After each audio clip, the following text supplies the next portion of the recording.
The movie begins with a young man, Frank Abagnale Jr., who enjoys a comfortable life in New Rochelle, New Jersey, alongside his father, Frank Sr., and his French mother, Paula. One evening, Frank Sr. receives an award from the local Rotary Club, and Frank Jr. watches his father with admiration. On the way home, Frank Sr. recounts the story of how he met Paula. While Frank Jr. and his mother share a dance, she accidentally spills wine, prompting Frank to get a towel. The next morning, Frank Sr. wakes his son early, urging him to skip school and join him for an important meeting. Soon after, Frank Jr., now dressed in the suit, waits in the car outside a Chase Manhattan bank. Frank Sr. teaches him a lesson about deception. However, Frank Sr.'s attempt to secure a loan fails due to ongoing tax fraud investigations, forcing him to trade their car instead. As the family's financial troubles worsen, they are eventually forced to leave their home. Despite everything, Frank Sr. tries to maintain a positive outlook for his son, even giving Frank Jr. a checkbook and opening a bank account for him, with a small amount of money on his 16th birthday. Struggling financially, Frank Jr. transfers to a public school.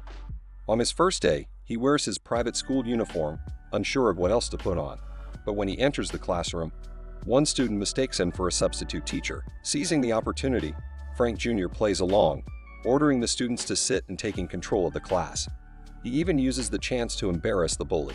For weeks, Frank successfully pretends to be a substitute teacher, even going so far as to hold a parent-teacher conference, much to his parents' surprise. While his mother is shocked, Frank Sr. is secretly proud. One day, Frank Jr. comes home and sees his mother with a man named Jack, leaving him in shock. His mother tries to bribe him into silence with money, but Frank is deeply troubled. Later, he returns home to find another man in the house, leading to an outburst. The man, an attorney, takes Frank to meet his parents, who inform him that they are getting a divorce. Frank Jr. is then handed a form, asking him to choose which parent he wants to live with, leaving him overwhelmed with emotion. The confused and emotional Frank Jr. is unable to decide which parent to choose, so he flees the room and heads straight to the train station in a panic. Over the next few months, he drifts between hotels and other places, trying to establish himself. He uses the checkbook his father gave him, but the checks are fake since he has no money.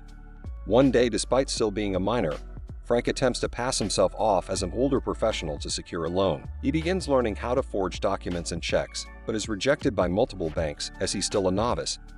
After another failed loan attempt, Frank notices a pilot arriving with several glamorous flight attendants and is captivated by the scene. Inspired, he decides to impersonate a pilot. Posing as a student writing an article for the school paper, Frank interviews an airline professional and gathers enough information to fake being a pilot. He then contacts Pan Am uniform suppliers, manipulating them into providing him with a uniform, and he begins cashing fake payroll checks. However, his deceit catches up with him when he boards a plane as a deadhead, a term he doesn't understand. Fortunately, Frank learns that a deadhead is simply a pilot traveling for free to be positioned for their next assignment, so he isn't expected to actually fly the plane.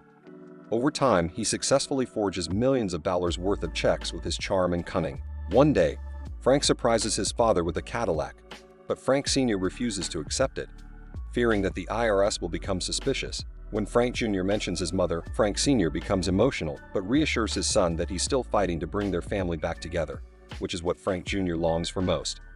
Meanwhile, FBI agent Carl Hanratty begins tracking Frank due to his fraudulent activities. Carl eventually locates the hotel where Frank is staying and rushes to his room.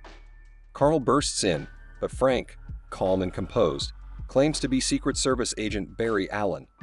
Though Carl is suspicious, Frank points out the window, saying his partner is already apprehending the real suspect, who Carl sees assisting Mr. Murphy to his car.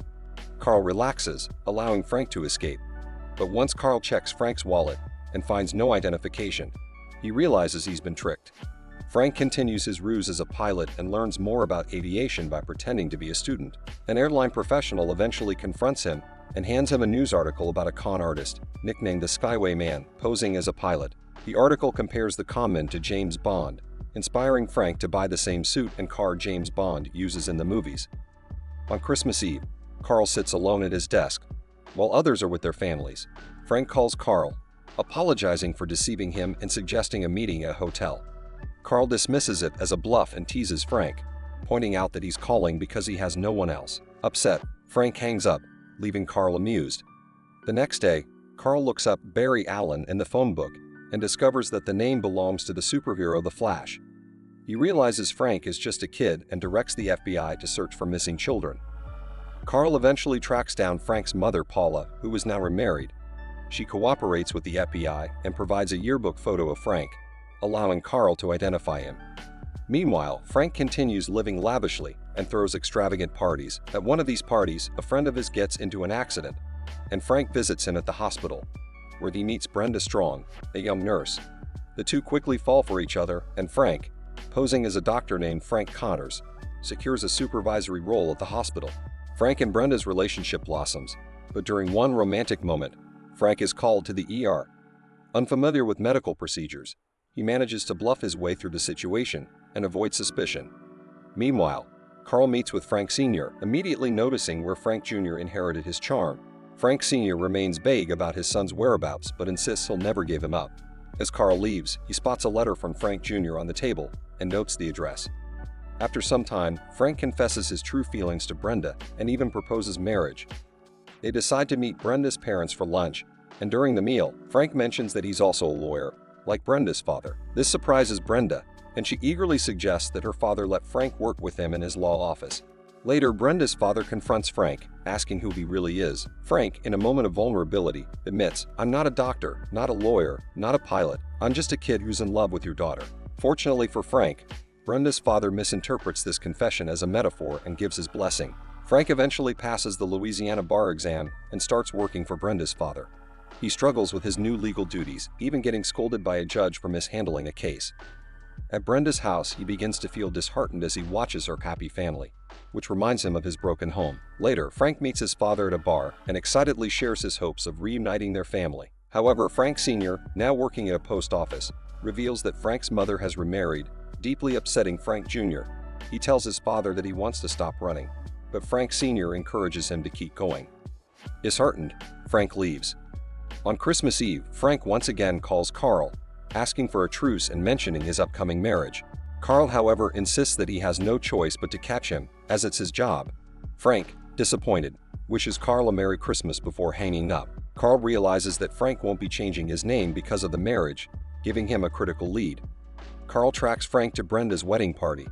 When Frank spots him, he quickly retreats to his room, with Brenda following.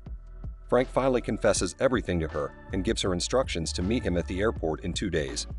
After a tearful goodbye, Carl enters the room, but Frank has already vanished. 2 days later, Frank waits for Brenda at the airport. He sees her in a pink top with her luggage, but notices her listening to instructions through an earpiece. Realizing the FBI is closing in, Frank flees before they can catch him. To escape, Frank devises a plan and once again dons a pilot uniform. He recruits 8 young women from a nearby school, creating a fake internship program and using them as a distraction to slip past airport security. With his entourage of flight attendants drawing attention, Frank eludes the FBI once again and flies out of the country. 7 months later, the FBI begins losing interest in the pursuit, except for Carl, who remains determined to catch Frank. Carl eventually figures out that the checks Frank has been using are real and consults experts, who explain that the machines capable of printing such checks are found in other countries. Carl recalls his earlier conversation with Frank's mother and deduces that Frank is likely hiding in her village in France. Carl tracks Frank down to Montréchert, France, on Christmas Eve. He finds him in a small check printing factory, exhausted and producing checks by the hundreds. Frank greets Carl like an old friend, and Carl, now protective and concerned, urges Frank to surrender. He warns Frank that the French police, humiliated by his actions, plan to kill him. Frank finally agrees to go with Carl, but as they step outside, the French authorities take Frank away to a local prison. Carl eventually arranges to have Frank extradited back to the US on the flight home. Carl informs Frank that his father has passed away. Overcome with grief, Frank escapes from the plane by locking himself in the bathroom. He rushes to his mother's house, only to discover that she has completely moved on with her life, now remarried with a young daughter. Devastated and with no hope left of reuniting his family, Frank surrenders to Carl, who arrives with the FBI. Frank is sentenced to 12 years in a maximum security prison, but during his sentence, Carl continues to visit him.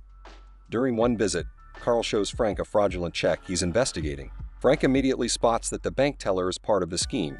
Impressed by Frank's insight, Carl persuades the FBI to allow Frank to serve the remainder of his sentence by working with them on bank fraud cases. Frank agrees, though many in the FBI remain skeptical of him. One day, while walking down the street, Frank sees a pilot uniform in a tailor shop window, reminding him of his past. The loneliness of his situation, with no friends or family left to turn to, pushes him toward his old ways. Over the weekend, Frank puts on a pilot uniform again, planning to board a plane. Before he can do so, Carl catches up with him. Carl tells Frank that no one is chasing him anymore. On Monday, Frank shows up and resumes helping Carl with the case. Frank finally finds a sense of belonging and purpose in his new role. Please make sure to subscribe and turn on the bell icon for more.